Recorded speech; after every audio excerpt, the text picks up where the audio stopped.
What's the meaning of administrator? Administrator.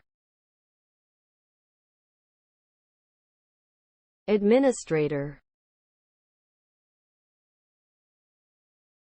Administrator. Administrator. Administrator. An administrator is a person who is responsible for managing and overseeing the operations of a specific organization or system. They are typically in charge of making strategic decisions, allocating resources, coordinating with other team members, and ensuring that the objectives of the organization are achieved efficiently and effectively.